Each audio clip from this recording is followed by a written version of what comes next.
Hi everyone, welcome back. Pleasure to be with you. And this is episode number 10 in this sequel that we're doing from episode 6 through 10. And so now we've been building up in the last 4 episodes, 6, 7, 8, 9, and now 10, to try and bring it together to develop the main underlying theme of this series, 6 through 10, which is seeking to attain deeper, unprecedented access to the space of presence, being. What is first? First philosophy, first science. We've been through all of that. I'm not going to go through it again. The suggestion is in this hologram, we've never seen this hologram representing the human condition and the state of our cultures and scriptures and arts and sciences and journey to becoming more fully developed as human beings over millennia. So this is trying to capture the hologram of where we are at this stage in our amazing development in developing language and consciousness and rationality and feelings and emotions and intelligence of all kinds and many various forms of intelligence, of course, arts and sciences and disciplines and scriptures and religions and forms of life and belief systems and widely ranging narratives, fact and fiction, and creativity and poetry and music and dance, all of the different arts forms of human beings. And the red marker we're suggesting is a new clarification of what was always there, which was that what makes it possible for us to have experience and to be human and to live and to have culture and life and all of the arts and sciences and institutions and politics and economics, whatever it is, every walk and talk of life is made possible by a very powerful mind-operating technology. How we minding.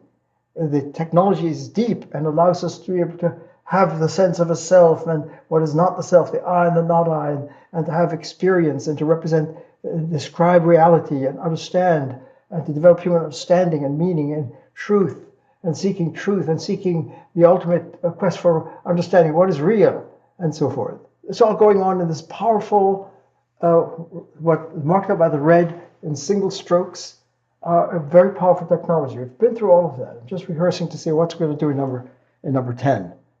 Now, and I ask everyone to help. I've been opening each of these last 4 or 5 sessions by saying that this is a huge, enterprise experiment in source science that we're engaged in. I don't want to be alone. I would like to invite anyone who's ready to please join in holding space for presence, infinite space. Because what we've seen so far is that the deepest call to all humans, all human life, all realities, all worlds, all narratives, all arts and sciences and disciplines are taking place within the space of infinite presence, indicated by this, the mark of the infinite space, infinite presence.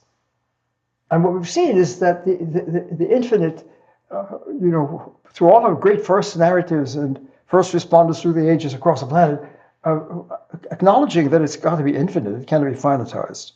And being infinite, it cannot be multiplied.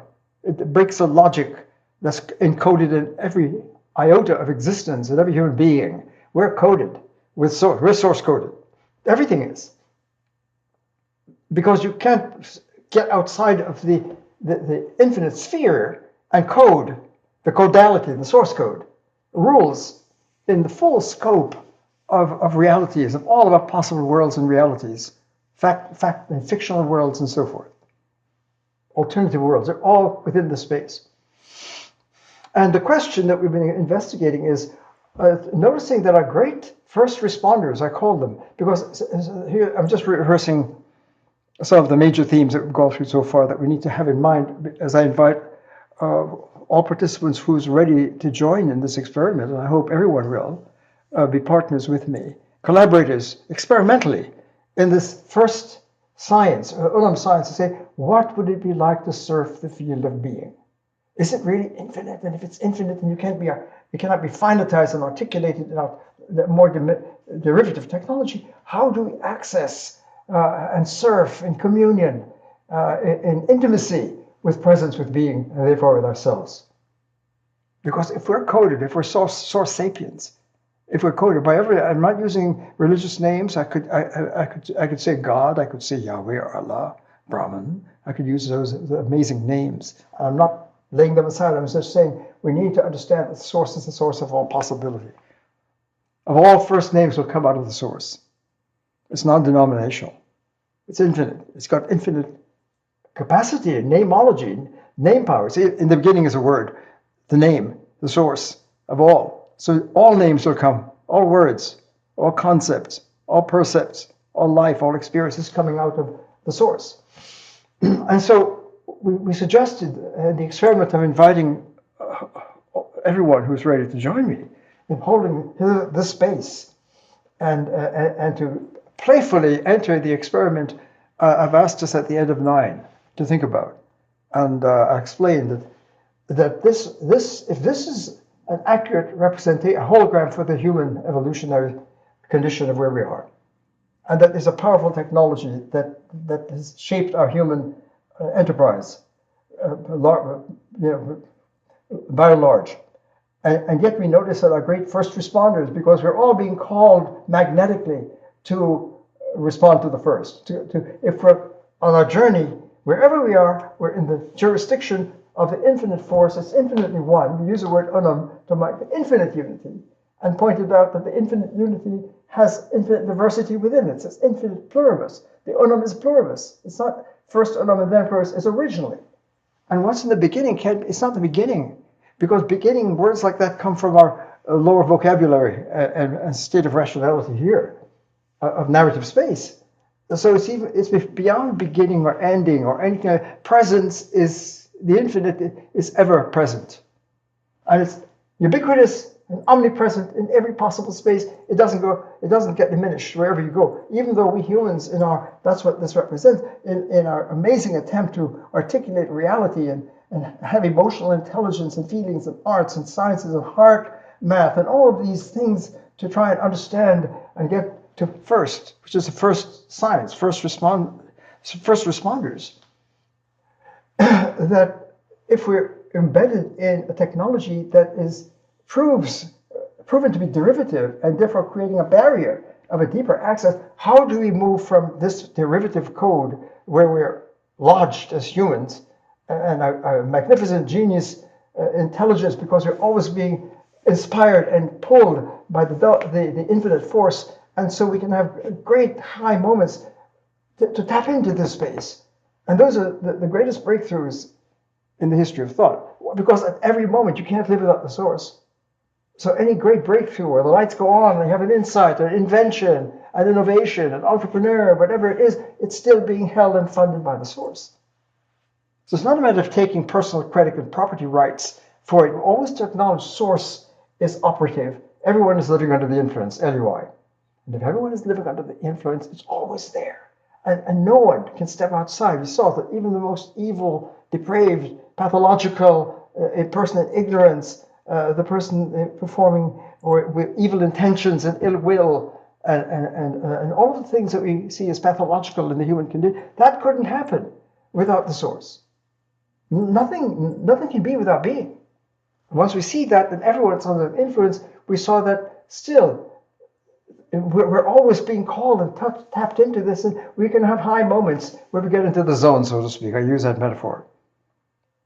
We can have a moment of peak performance and my personal best at that moment, whether it's dancing or music or singing performance or a poetry that's coming through, or a mathematical genius moment of or kind of incompleteness result or breakthrough in science. And the lights go on, and the developing of the computer age, and all of that. All of those insights and advances are under the influence.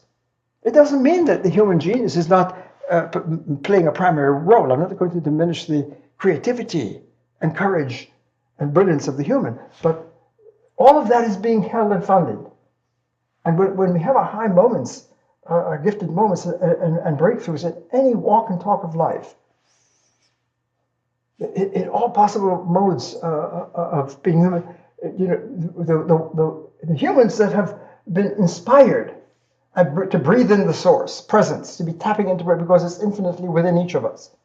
We got that. Even though we might have a technology that might, from our point of view, eclipse the source, still we couldn't do that without the source. And we're always living under the influence of the source that is calling us. And what we're going to see in this experiment in number 10 is that if we step back and scan, remove all of the silos and artificial boundaries we set in history and time and cultures and so forth, and over the ages and centuries and time measurements and so forth, which were packaged, remove the packages, remove the dominance of this first. Right? If this technology dominates this technology, bets are off.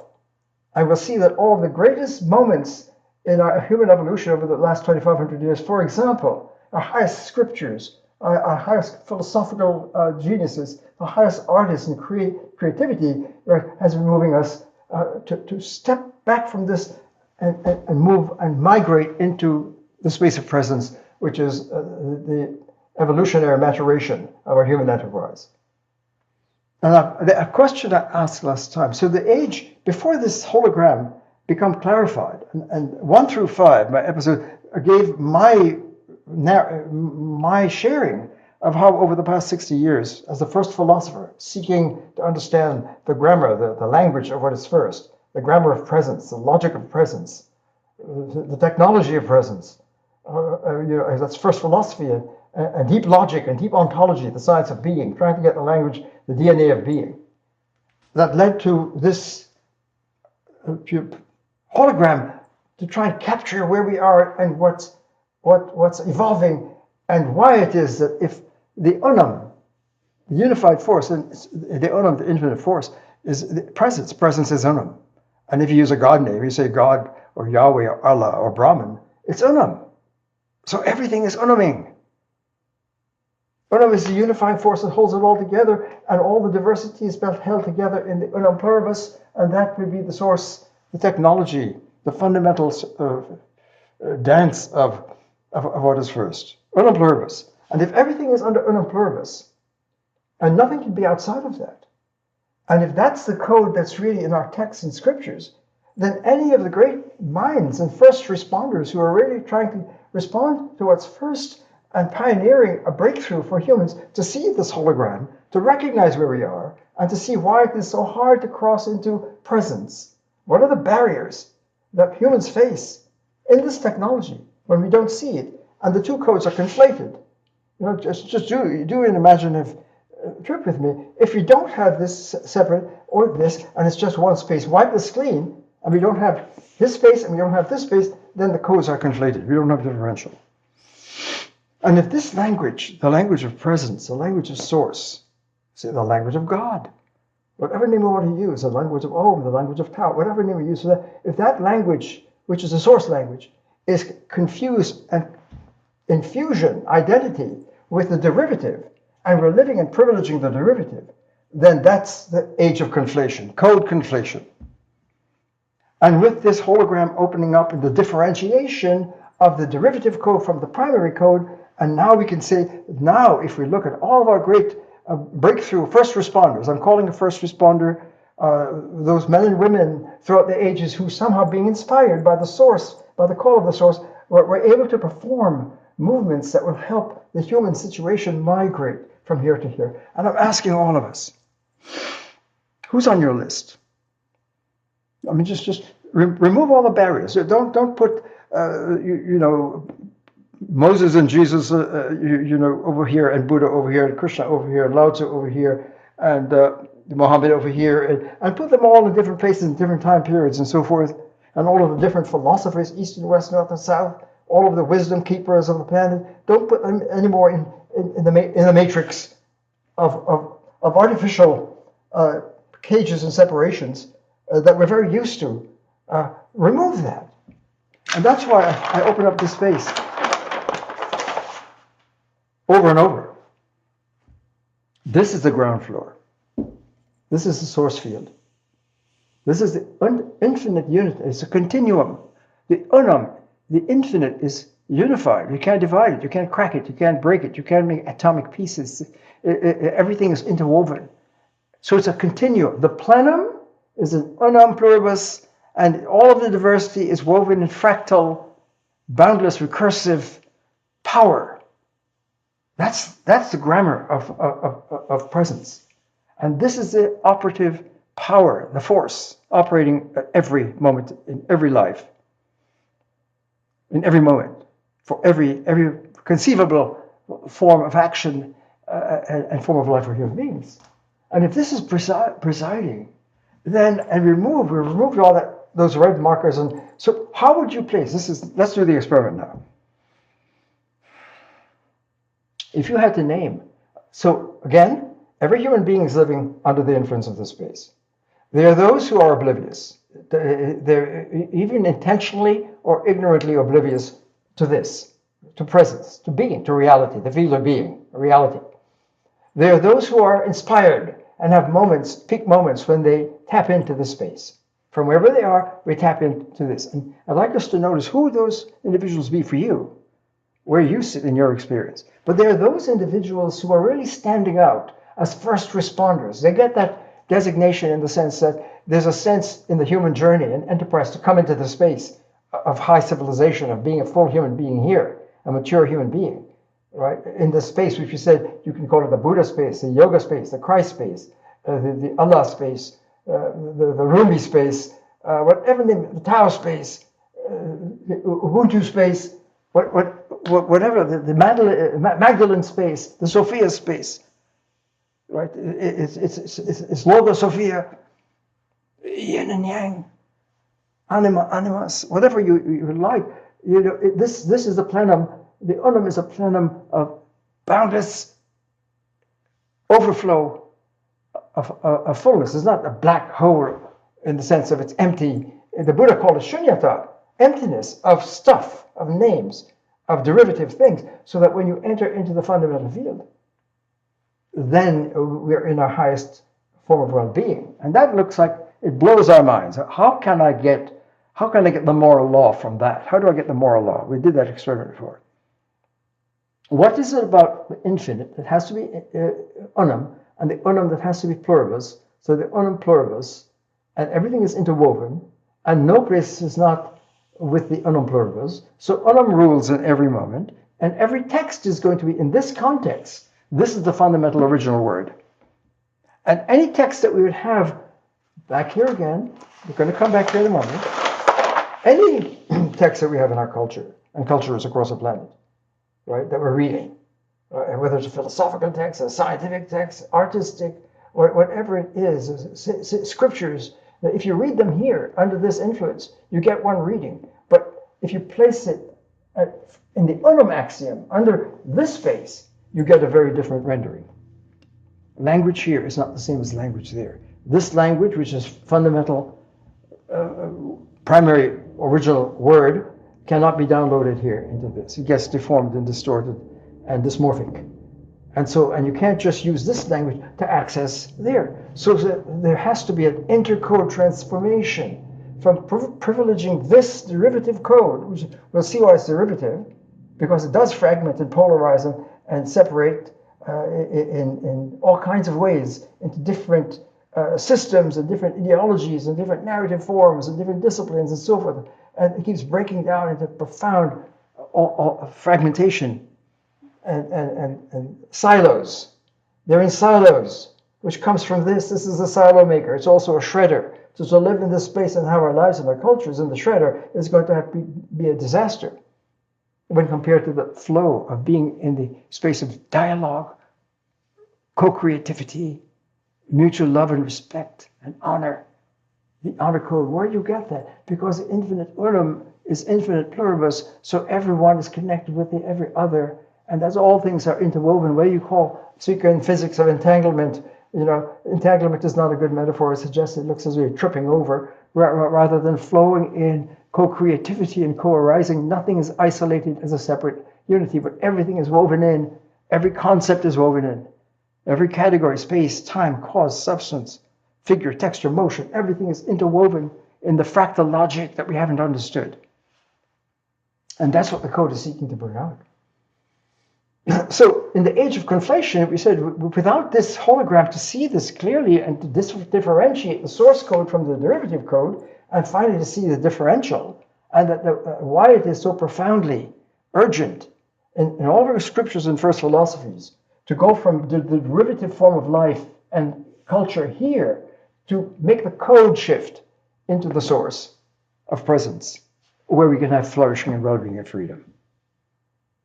So there's an intercode factor that we have to look at. And that's what I'd like to bring out with you now. So let's just brainstorm together, please.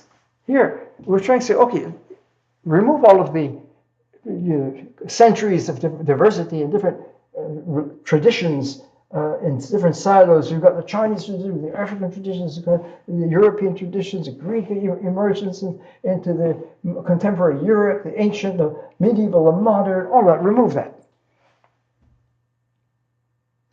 Because wherever you are, in this narrative space, in this context, in this source context of texting, with this grammar, it's a lead text. And if we're in the derivative space, it's going to be derivative text. So if you have the scripture, let's say the Jesus Gospels here, in the space where we tell the Gospel is good news. This is the new space. You talk about it, tell the story, report it, tell us about it. Tell us what is real. Tell us what and if the good news is Jesus died and saved us, and Jesus said very powerful things. I am the way, the truth, and the life. I and the Father are one, and so forth. And you put it here, you're going to get one reading and one kind of belief system here. But if you see that, what if the text is coming from a deeper place? It's a Christ space. What is a Christ space? It's the space where the infinite is connected with every locus, every point, every human being. There is a profound alterity, otherness, but connectivity, intimacy between every. So when you say the kingdom of God is within, understood here is common sense. Understood here, it creates a lot of disinformation. To confuse the two levels of reading certain great scriptural moments here or reading it here. Christianity here, in all of its many, many forms, thousands of different dialects and denominations and divisions and alterities here, God bless, right, is not the same as Christianity here. And the many people are calling out that Magdalene and the Nag Hammadi text and Thomas was showing that the real teachings of the Gnostic gnosis. What is gnosis? It's intimate, it's knowledge, it's intimate with the source. What's that? Christ. So where's that Christ? It's within us. So what was Jesus teaching? Was he teaching us to follow him? Or was he saying the way is to move from here to here? To move from being cut off from source, which is the deep structure of what you might call it sin, the separation from source.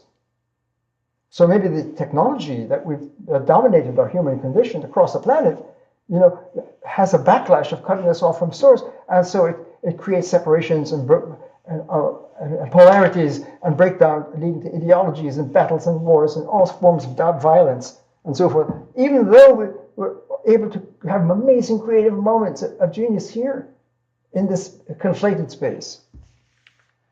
So if you put Buddha here, the Buddha Dharma, the Four Noble Truths, the Four Noble Truths of Buddha are here, truths in this language, because Buddha broke through, allegedly, something like this and went into a deeper enlightenment where he saw the interconnectivity of all. Why? Because that comes with the unum principle, the unum pluribus structure of reality. As everything is interwoven. Causation is fractal. It's a hologram. It's a continuum. It's shunyata. It's empty of this. But it's overflowing with reality, boundless, deep. And if you can move from here and somehow let go, see this and let it go, and cross into, so Buddha's Four Noble Truths are really coaching us to see this and recognize that we are as we mind. Who we are, who I am, who we are is function of our mental technology. What I am is a function, minding, I am with our mind. If you mind with the shredder, you're going to be shredded. If you mind with the source, with the Buddha script, presence, you're going to have fulfillment and nirvana and presence of mind. So placing the Buddha here is a different Buddha than placing the Buddha here. In the informationized space we're talking about, here are the Four Noble Truths. And this is what the Buddha, here's the history of the Buddha, Gautama. Or you put Jesus here, or Jesus here. You put Krishna, the Gita here, or Krishna is speaking from the Om space to Arjuna, which is this condition. And so yoga is leaving this, stepping back, and Krishna, the voice of Om, one with Brahman, one with the field, is calling on the everyday person, lodged in this form of technology, cut off and polarized in all forms of fragmentation that leads to a life crisis, to heal, let it go, and do the yoga and come in here. So putting the Bhagavad Gita here is a very different text than reading it here. And if we don't know the difference between the grammar of presence, the language of Om, the language of Christ, the language of Buddha, the language of Logos, if there's a Logos speaking, if there's a Logos teacher, as Jesus, according to John, was the Logos in the world, speaking the Christ language. And so Jesus was seeking, was Jesus trying to create a religion, or was Jesus attempting to tell all people, folks, Christ is within you, God is within you. Let's find a way to migrate and rise into the Christ. Christ is consciousness. It's a radical awareness, not ordinary consciousness, objectified in this consciousness, in this technology, but Christ consciousness, which is one with the flow of being, intimacy. That would be the Christ. So this is huge, what I'm suggesting. And everyone is accountable. I've made that clear before. Since we're all here, you don't have to just use the excuse of, I'm not religious. It's not about religion. It's not that, oh, it's God, and I don't believe in God. But even if you say that, that's already problematic. We're not going to go there. Every human being is living under the sway of Source. And if you're not, show how you're not in the infinite Source. And if that's the infinite Source is infinite Unam, then all of us are in this together. We're all connected in the Unam. No matter what narrative or belief system or ideology or life logic or mindset, so to speak, all of these metaphors that you're using to have a belief system, I say yes to this story. That's my ideology. I say yes to this scientific theory. I say yes to this political form.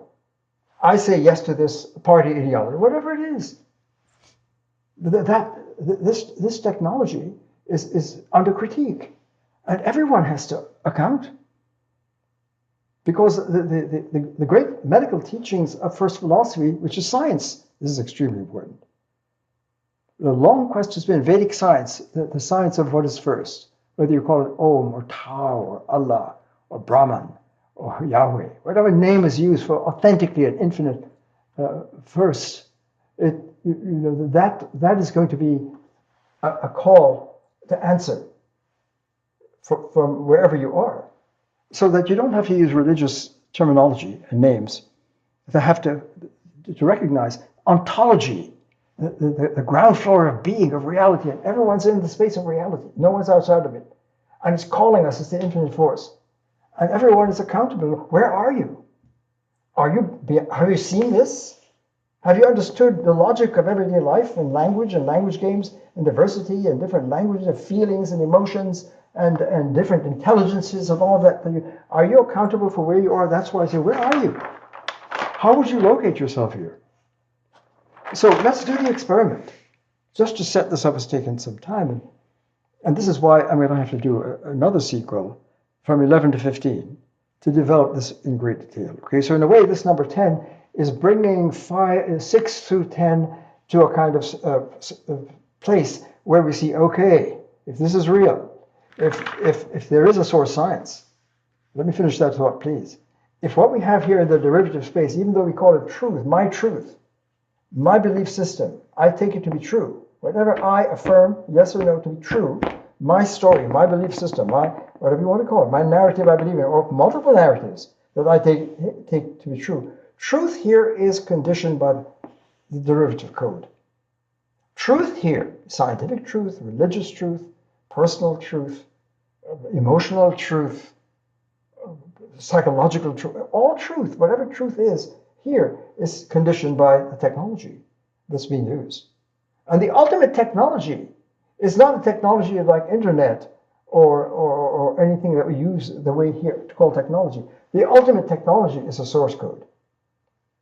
Techne, the technology, technologos, logos technology, the ultimate technology of all technologies. Whatever technology you might come up for in everyday culture, it cannot but be funded by the source technology. Without the unam, I hope you see this, without the unam, nothing can make sense. So this whole enterprise of the human condition could not happen and be sustained without the unam.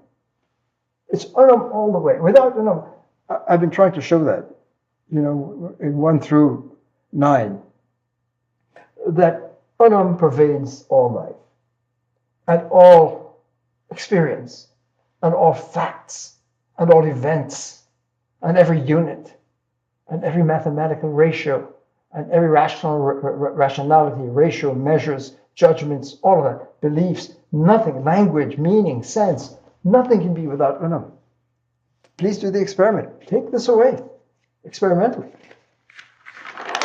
Remove this and remove the red. And then try to account for our daily life and experience and our facts. And you couldn't get it without the deeper sustaining, funding unam sphere. The unam sphere, the unam axiom, pervades every possible iota in the continuum, the continuum. The unam reiterates itself in a fractal, profound connectivity, holding it all together in every way. And once you see this, so let's just get the experiment up on the board because time is moving. And time wouldn't be or could move without unam. So brainstorm with me, everyone, please help me. I'm going to just scan and bring out, it's not name dropping, it's name celebrating. I want to celebrate in a scan, and I'm going to this is not exhaustive, I'm just trying to give a sampling of what's going to happen in 11 through 15, the next sequence, to see why this is going to be so important. To demonstrate with every first responder text that we have, or breakthrough art, science, songs and lyrics and poems, or symphonies, whatever it is, when you place it in the unam sphere, it lights up with deeper meaning.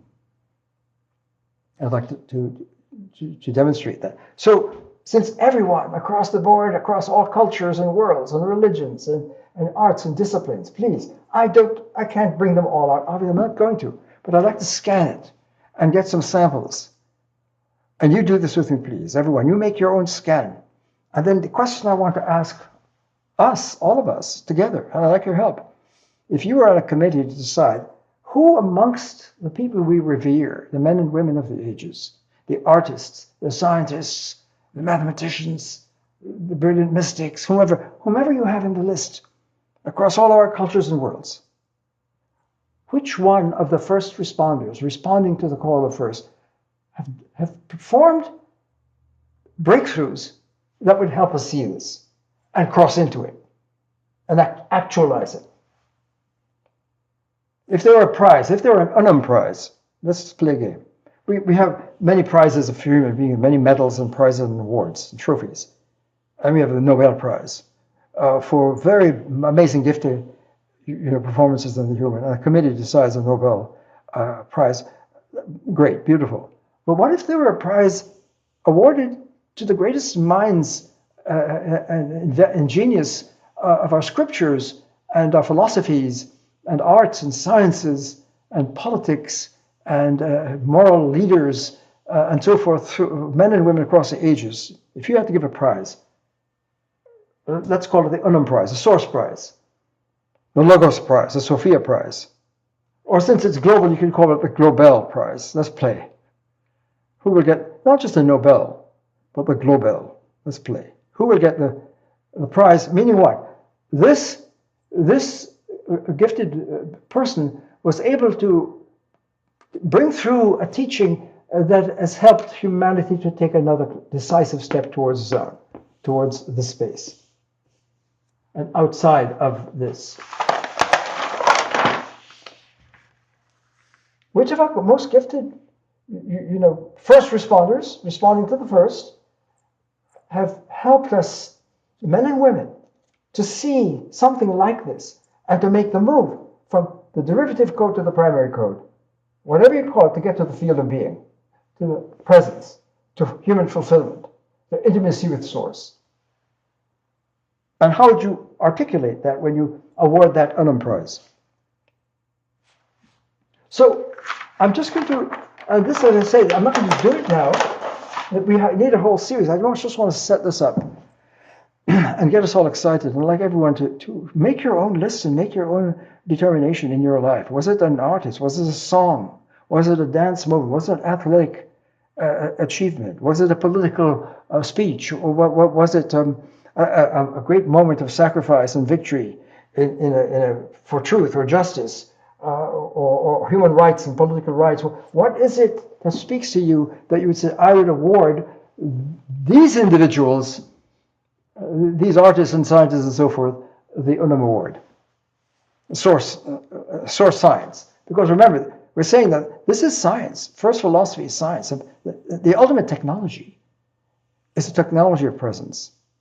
And that technology of presence, the grammar of presence, the logic of presence, how we conduct our minds, in the zone. It's the ultimate technology because all technologies come from how we mind and from the source. Any breakthrough we have, internet couldn't happen without this.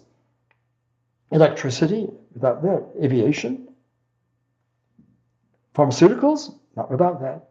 Nothing can be without being held by the Unum sphere and the Unum, because you couldn't think, you couldn't have experience, you couldn't live, you couldn't have events without the coherence of the Unum. And so for those first responders who are beginning to honor that and say, right, this is really presiding, the source is presiding, and we're desourced. And this is not sustainable. This is suffering, this is violent. And we've got to really find a way to mature from this adolescent stage of rational life and discourse and language and meaning and truth making and narrative formation and language games and all that into a deeper shared form of political life here, source life. We mature as human beings from this derivative into the primary. So if we just look, just go with me and we'll end in a moment, but I just want to get some names up in lights for us to think about as we go into the next series. This is going to be like a trailer for 11 to 15, which is who amongst our human family, East and West, North and South, over 2,500 years, or more if you wish, because they're ancient civilizations you may want to include, would get the Unum Prize, the Source Prize, for helping humans migrate more deeply. Another great step for humanity to cross from a derivative form of self and culture and life and meaning and reality, negotiating to intimacy with the Source. So if you look back, just take the philosophical, many of you may not even have done philosophy in your life. I've lived my whole life with philosophers, East and West, and other, right? But in the Greek tradition, starting with Heraclitus and Parmenides, right there, before Socrates, it's huge. People have never heard those names. Heraclitus, all is flow. Listen not to me, but to the Logos, and know that all things are one. It's flow, it's fire, process. There's only becoming. There is no fixed being. Whereas Parmenides was saying, what is, and what is not ain't, it isn't. And it can't become. So there is no becoming for being. Being is. Heraclitus, being, reality, is flow. It's fire. You can't step in the same river once because there is no same river. That's a human construct to fix an identity. So they seem to be contradicting each other, Heraclitus and Parmenides. I'm going to go fast. But it's an amazing journey to go from 2,500 years ago, before Socrates, and then Plato, Socrates, Aristotle founding logic, and Plato bringing out philosophy, making Socrates real for us through his dialogues, and Socrates being a hero for the European tradition, saying, know thyself above all. People are living the allegory of the cave, are living in the cave and looking at the shadows and not seeing the real things. We need to understand the pure forms, the internal soul, the soul space. The soul is outside of the body, nature, senses, experience shifts and constantly becomes, but the forms and eternal principles and laws are eternal, and that's the soul world. And so we're living in the two dimensions of the soul and the body in the embodied form of human life, and so on. I won't go into that now. So all of that began to open up, and Aristotle wanted to not have a split between the soul and the body. to bring it back together. They already begin to see a movement of the unum. Because as long as you split, you're going to have the unum saying we're going to have to find a way to unify it. So between Plato and Aristotle, Heraclitus, Parmenides, what's the union? Well, Plato and Aristotle, Socrates are trying to do it, to find the connection. But there was a problem, because Aristotle was saying diversity, division, different senses of being. There are different senses. Plato's saying, no, there's one sense of being. Being is one. There's an unum war. Is it one or many? Because in the derivative logic and first philosophy, one versus many.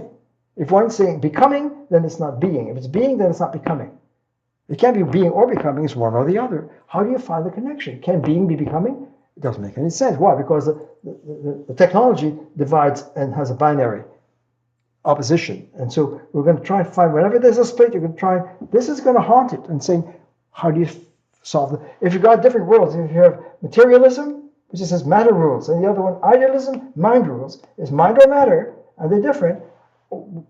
What's the difference? Can you compare? How do we humans in our intelligence compare different worlds? If we're living in a European Judeo-Christian, so-called, I don't like the term, Judeo-Christian mental space and culture, it's a different form than the Buddha space or the yoga space or the Tao space or the African modes of wisdom and culture making or feminist forms of it. How do we cross worlds? That was one of the main questions I started my career with.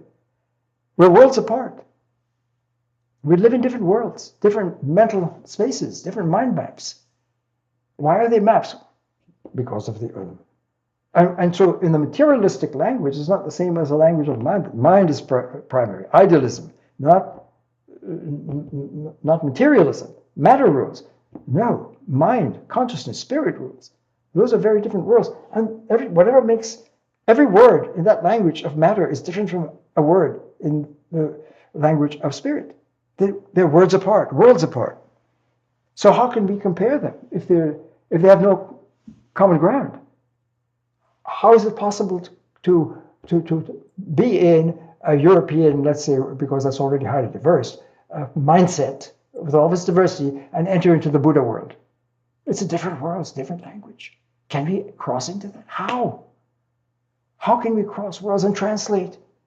Of all the human languages, how do we translate the il pleut, es regnet, it is raining? How do we know that different sentences in different languages and grammars, which are different forms of languages, have a common thought that can be expressed and translated, even though many might suggest we can't translate across our different languages. It's too subtle. You can't translate poetry and lyrics and song and so forth. So that's a question. So why? Because the unum is saying find the common ground across diversity. What is that, the unum pluribus?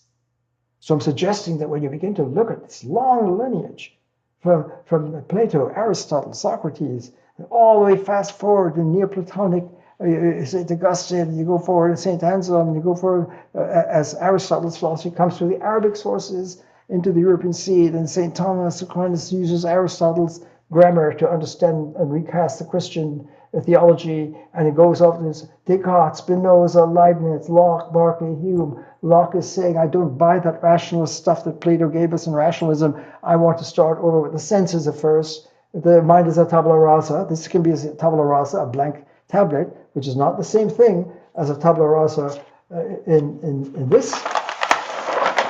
Again, I'm naming these philosophers right now just to get them on the map and invite us to say, did they really help us? Are they conflated? Is Plato here or here?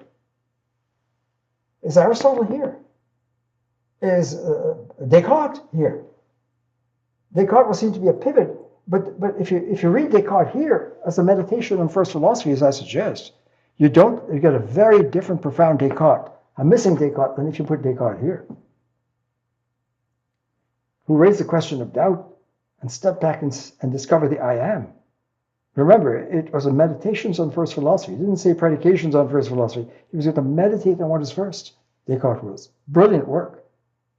And if you read Descartes here in the scholarship, in academic readings and so forth, and you don't see that there's a long tradition on the planet of meditative intelligence and getting first philosophy and meditatively. All of the Vedic science and Vedic yoga philosophy is meditative way to get into what is first philosophy. And so when Descartes, for Europe, is beginning to open up the meditative, and as a pioneer, I would say now we're getting close to a Nobel Prize.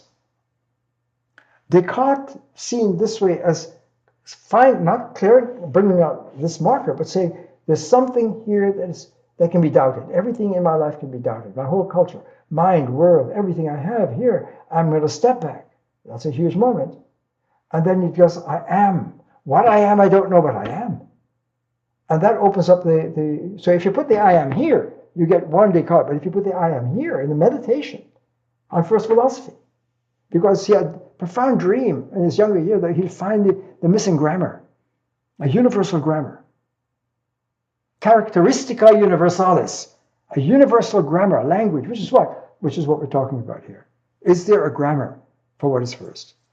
And if Descartes was an example of someone who, he was conflated, he didn't have the code markers, so he was fumbling and stumbling and using these tools to express that, and he tripped over it, and so-called the proof that Logos is real, the infinite being is real, is not a proof here in ordinary logic. You can't prove, in this you can't prove that infinite being, you can't prove this here. There's no rational, using derivative reason here, you cannot get a proof of what is first. How do you do it? You have to live it. You have to encounter it. It's a meditative proof, which is what encounter of the first kind. And if Jesus is living the Logos in the flesh, then he's proving that this is real. Christ is real, walking in the world, right? That would be a different Christ, a different Jesus. This is huge. Scriptures here, alleging to be scriptures of what is first, really get deformed and unplugged from the primary fire, the fire of the scripture, the word, of the source word, here, right? And that's what we'll see the difference.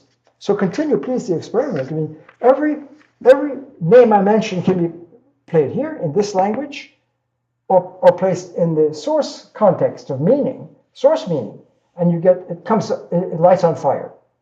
If you put Muhammad here, you get one reading or many readings. You put the Quran here, Allah coming through, you get a very different Islam. Surrender to Islam, to Allah. Allah can't be named here. Yahweh can't be named here.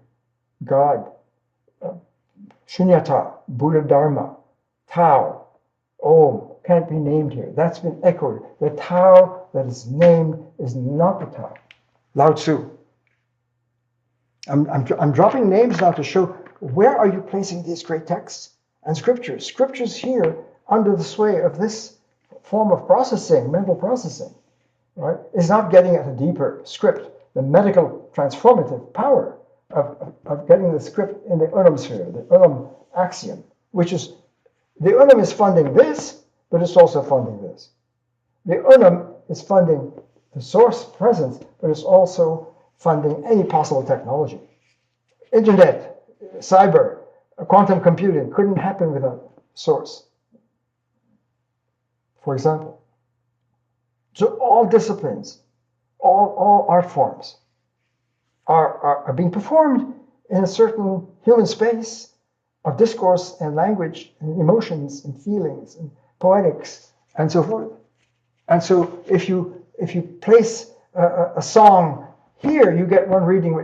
If you put the song here, you get a different reading. So if you're going to put, say, some of our contemporary artists, let's say in pop music in the American, Anglo-American, European scene, names like the John Lennon or Michael Jackson or Bob Marley and so forth. Michael Jackson I mentioned, right? If you hear a song here like "The Man in the Mirror," I'm starting with "The Man in the Mirror." I'm asking him to change his way. Which mirror? This mirror or that mirror? Who is the man in the mirror?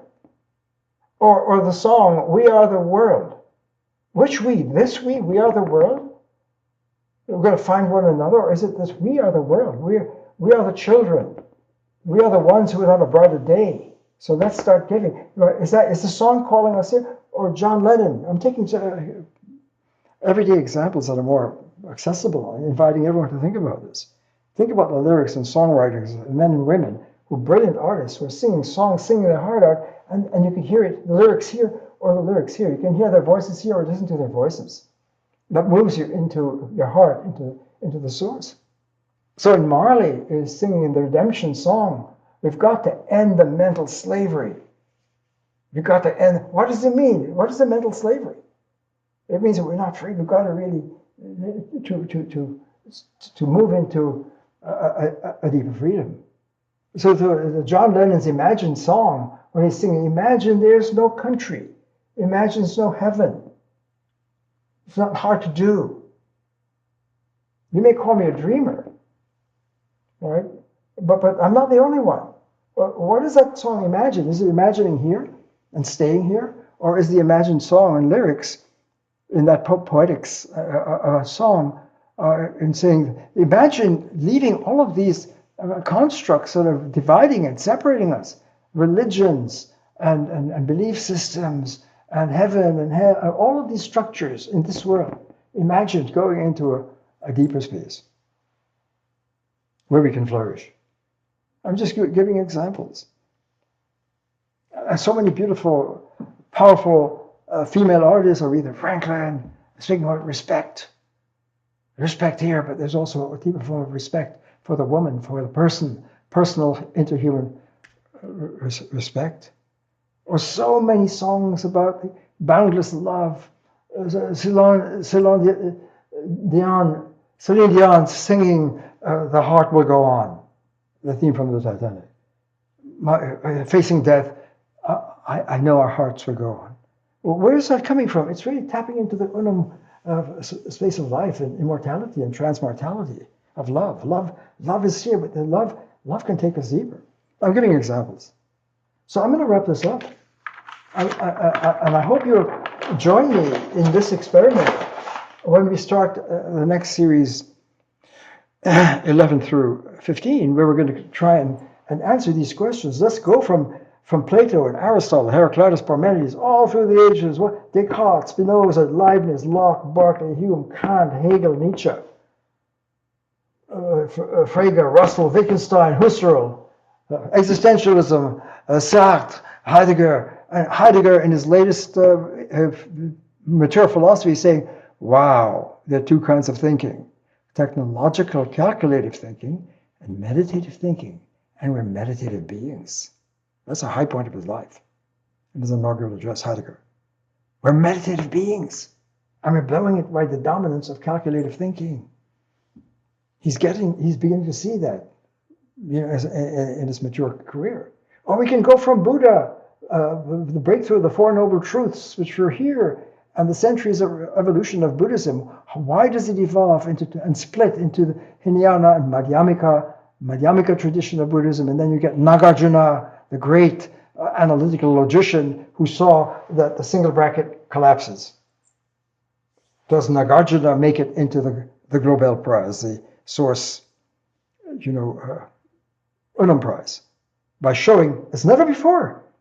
He doesn't use the red markers to mark it out, but he's saying that he's calling out the technology is, isn't, neither is nor isn't, and not both is and isn't. And he calls it all out to show that technology collapses on itself when it's cut off from Buddha space. The Buddha logic is sustaining derivative logic. That's Nagarjuna.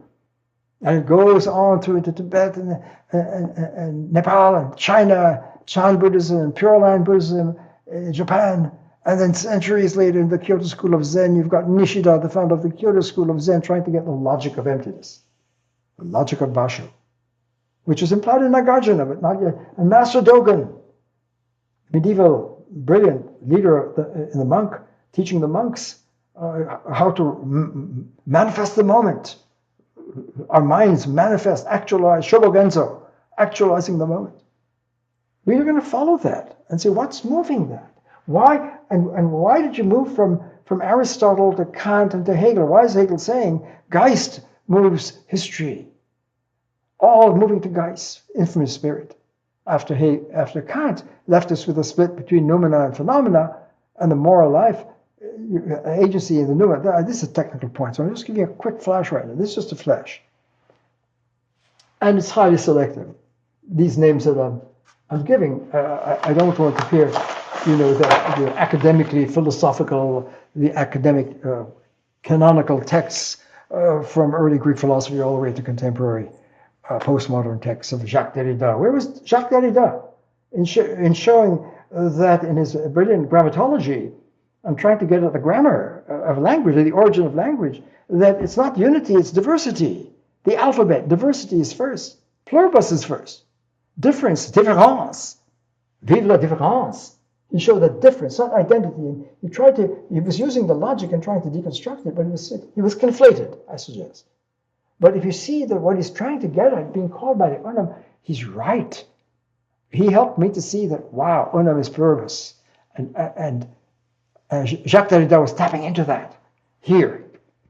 He didn't have the wherewithal to say it, so he was really, appears to be spinning around to saying, no, it's not unity but diversity and multiplicity and alterity and difference. You discover the one vis-a-vis the other. The other is primary to the one. All of that talk is exactly the interplay of moving from this mental space to this mental space. And that's something I really want to bring out in episodes 11 to 15. Systemically, take your time, take our time and go together to show how when you place these great traditions, not just the individual teachers like Plato or Aristotle, Socrates or Descartes, but the whole tradition, linear, what's driving it? What's driving the European philosophical first philosophy from Parmenides and Heraclitus and Plato all the way through to Russell and Wittgenstein and Whitehead and Sartre and Heidegger and Jacques Derrida and Marion and many, many other brilliant authors in that scene. What's driving the tradition, in the Vedic tradition, from early Vedas to the Bhagavad Gita to the Shankaracharya, all the way to contemporary Aurobindo?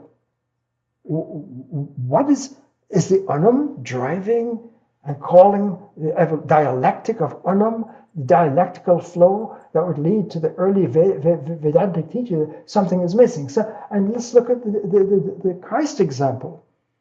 In terms of Abraham and Moses. Where's Moses? Here or here? Where's Abraham, the father of all nations?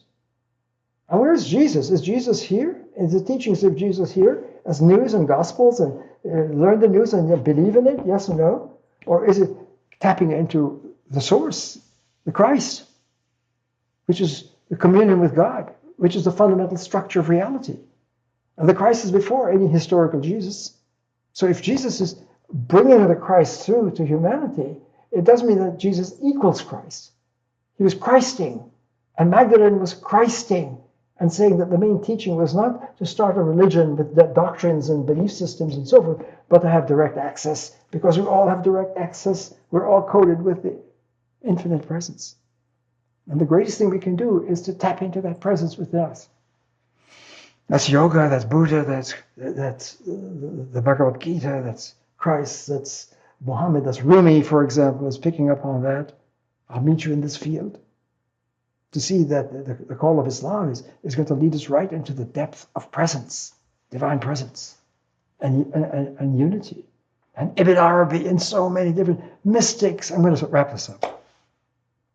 I'm just giving ideas, lineages that would go from early Jesus to the Catholic Church, to the Protestant Revolution, to the Quaker innovation, to the founding of the college where I've been situated for the last 58 years teaching. The Quakers believe that there's God in every person and that we have direct access to source. And the meeting, the Quaker meeting, friends of truth, they're friends of truth. And Jesus is saying, I am the truth. Truth here is not the same as truth here. So why is there an apparent evolution or evolving of early Christianity and Gnostic, the texts that were discovered all through the centuries? Is there a logic to that evolution? Are the Quakers, for example, following a trail of unum, which is going to show that the Christ is within? Can the unum axiom, understanding our great teachers and texts and first responders here, will give us a clearer sense than the multiple downloads we might have and battles, narrative battles we might have in the conflated space of the derivative codes. The scripture here is not the same as to live the scripture here. You've got to live it here. So whether we follow the Buddha's trail of centuries from Gautama Buddha through Nagarjuna over to Nishida Zen and Chinese Chan and Japanese Buddhism, or you follow the trail from Abraham and Moses through Jesus and all the way through the centuries to the contemporary space of, say, for example, the Quaker founding in Pennsylvania, participating. And how about the founders of 1776? We place, with all the flaws that we see in the founders of the 1776 Declaration of Independence, we know there are all kinds of flaws in the individuals. But if they were being led by the Unum, we hold these truths to be self-evident. That's over here. That where all humans are endowed by the source with unalienable rights. So human rights comes from the source and inscribed in every person. And that's the demos, that's a person, that's a person. Those are the persons who are citizens of a democracy. Democracy cannot work here. This is not the holy experiment. This can we form a democracy, a demos. So 1776 Declaration is not here. It's calling us to migrate. Everyone's an immigrant migrating into the source land, into the free, the land of the free. Martin Luther King said, I've been to the mountaintop, I've seen the other side. Gandhi, where do we place Gandhi? And the non-violent liberation of India politically, and Mandela, and Desmond Tutu, and innovators like that. Let's bring it all out. Because once you remove all of the artificial boundaries. So here's the assignment of the conclusion of number 10. We'll conclude with this note. And it's going to be a trailer for the next. We have to go deeper.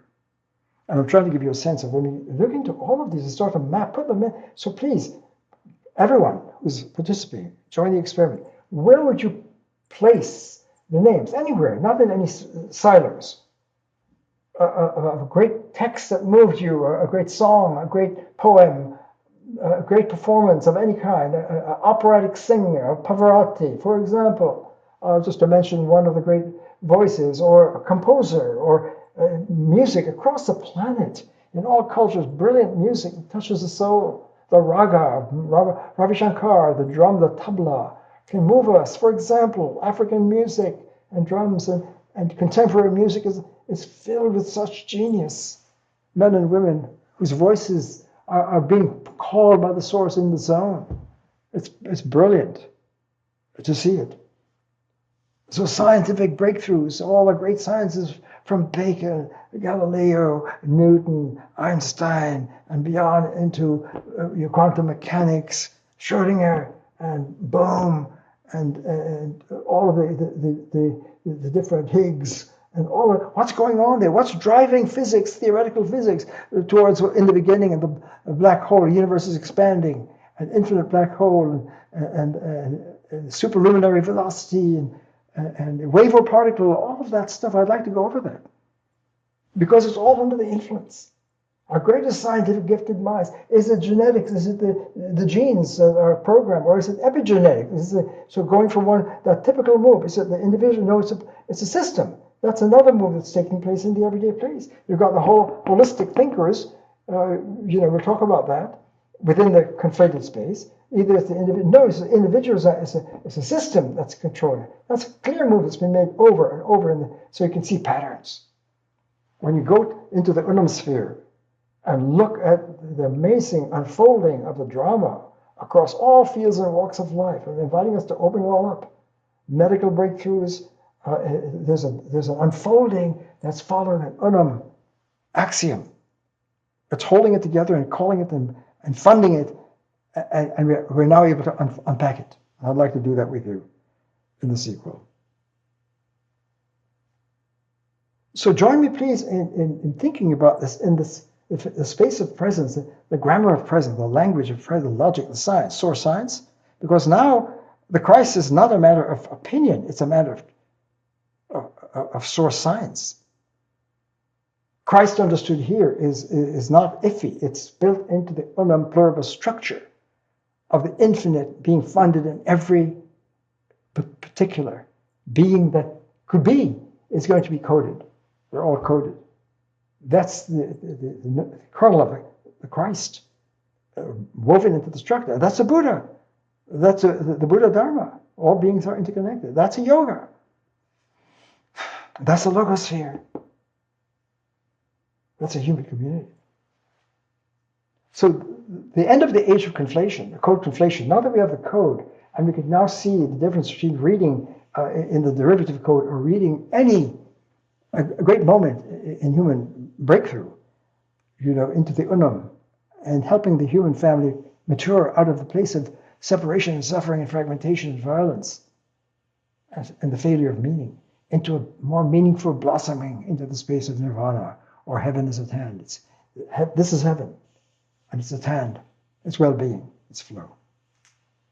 So make your sketch scan, because I'm not trying to be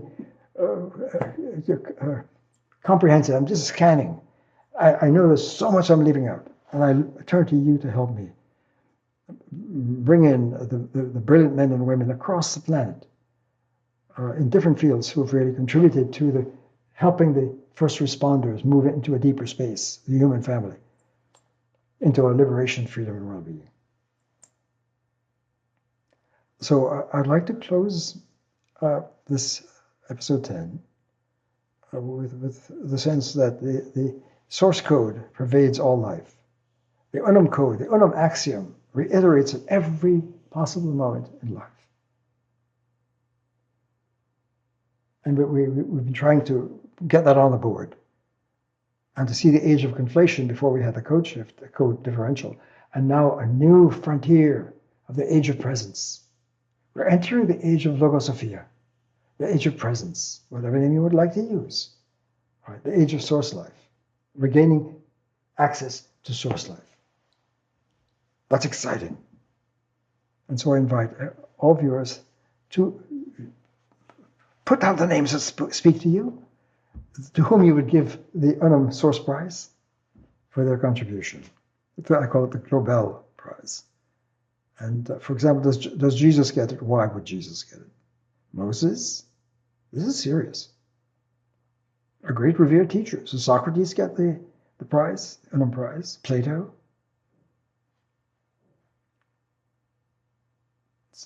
Einstein get it. Newton, scientist. Any scientist? Does Magdalene, feminine Christ energy, partners with Jesus, does she get the Unum Prize?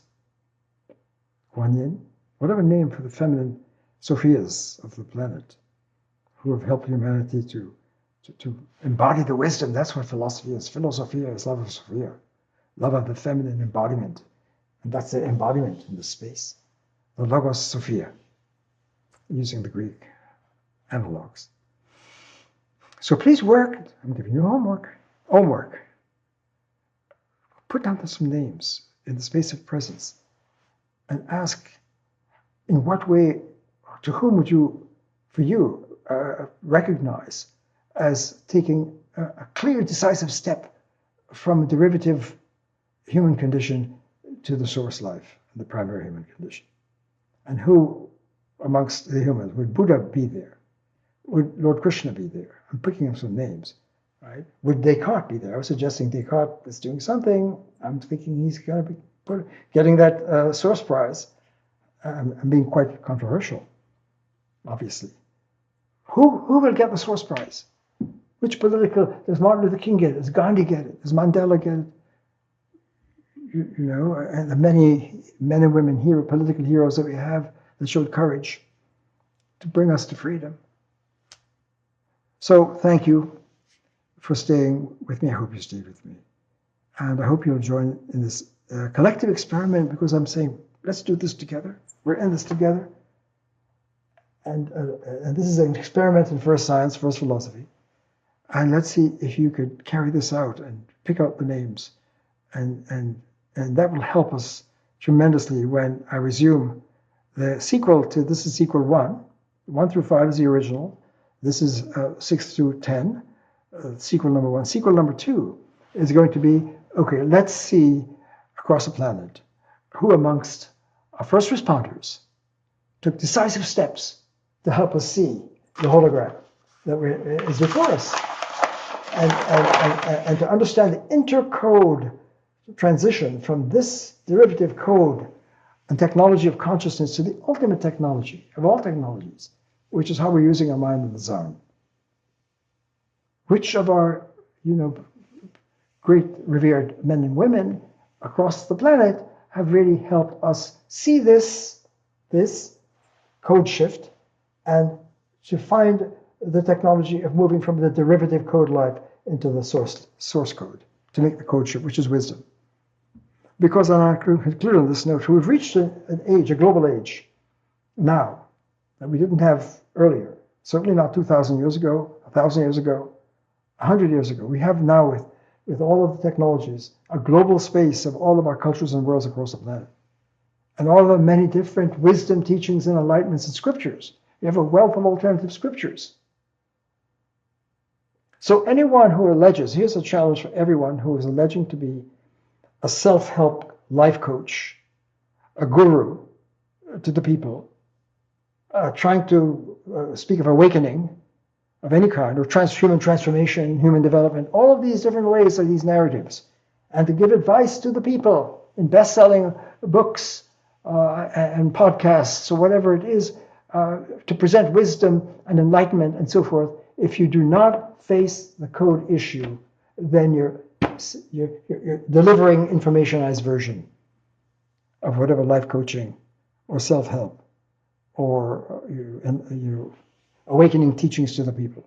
And everyone, whoever is a receiver and purchaser and consumer of popular wisdom in the popular space, ask your teacher or your coach or your guide, how do you face the issue of the mind operating process that to which you're speaking and telling us? If you're telling us the wisdom and you're telling us what to do to get into the zone, the telling is not going to get you into the source. And even if you tell that you can't get into the source, you're still telling. So telling, the wisdom of enlightenment and life coaching of telling, the informationize, the information space, to informationize, even poetically. All of that can happen within here. You can do yoga in here. You can meditate in here, but that's not meditation. Source-tation. Meditation, egotation is not meditation. So somehow, any wisdom, I'm laying down a challenge. All human beings, and every scripture, has to answer the code issue. Is your scripture lodged within the derivative code, or is it speaking the language of presence? And how do the people who are living in a derivative cultural mental space become aware of your teaching? You can't teach this within here. How do you accomplish the teaching to help them see the intercode shift? If that's not being addressed, then I advise you to strongly step back and ask why not. Because you're participating in the age of conflated wisdom and scriptures. Conflated scriptures are not scripture. Conflated wisdom is not wisdom. Conflated justice is not justice. Conflated love is not love. Conflated ethics is not ethics. Conflated freedom is not free. Conflated humans are not free. Full humans. So we need to understand the shift from a derivative language form and grammar and technology to the derivative form of the grammar of presence, where we flourish and blossom in the zone. That challenge should be met by every would-be scientist. If you're doing science, you should say, is my science and my scientific theorizing in the most advanced theoretical physics or genetics or brain studies or computer studies, am I lodged within a derivative code? Is there such a thing, or is that just a mistake? Or am I speaking in the unum code of presence? Am I doing science in the language of presence, which is a very different form of technology of the mind, the language of the derivative informationized, talk about it, talk about nature, talk about the biology, talk about the brain, talk about enlightenment. Talk about it is not going to help the listener move into the space. And what we'll see is that many of the revered teachers didn't give this. That Jesus, when Jesus was teaching from the zone, the Christ is speaking it to the ordinary people in the village around him who are the questionable literacy. Did he have this technology of the Christ is speaking from a deeper source code? Then did he have source science?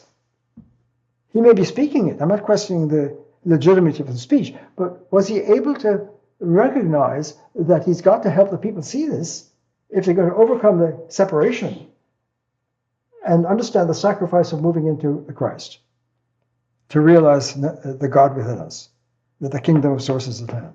Did Jesus do that? Did Moses give us that? Did Buddha give us that? Or was Buddha despairing? If Buddha saw this and he says, I've got to take this teaching to the people, the villagers, the Buddha despaired of bringing the teaching into this language. Why? Because it was very clear that this language cannot be ordinary, easily presented, and cannot be presented in the derivative language. Remember that moment where Jesus said, for those who have ears, let them hear. What ears? These ears. These ears are not going to hear the words. Ears, your ears here are not going to hear the words. So when Jesus says, for those who have ears, he's saying, for those who know or have access to the source, the Christ language, they will hear me. And if not, then you're wasting your time. You're talking to the wall. Krishna had trouble communicating with Arjuna. Arjuna was broken down here. The Bhagavad Gita, and Krishna is speaking the Om, and Arjuna wasn't getting it. He was trying to download Krishna here, but he didn't know how to upscript. I've gone on too long. I apologize. Obviously, I can keep going on, and I probably lost my audience by now, but I'll call it off. So you see what I'm getting at. Please join me in the sequel, 11 through 15. I'll try to now answer these questions and give my sense of whom amongst the great, heroic first responders really helped us to see the code shift and to gain access to the whole human family, equal opportunity. It's making it, this is the democratization of wisdom, of presence. We're all got the code, it's in us, and we can really all come together into every human being. All inclusive. So help me work out your list and come back with your version, and we'll try and pick it up together from 11 through 15. Thank you very much, and blessings to all.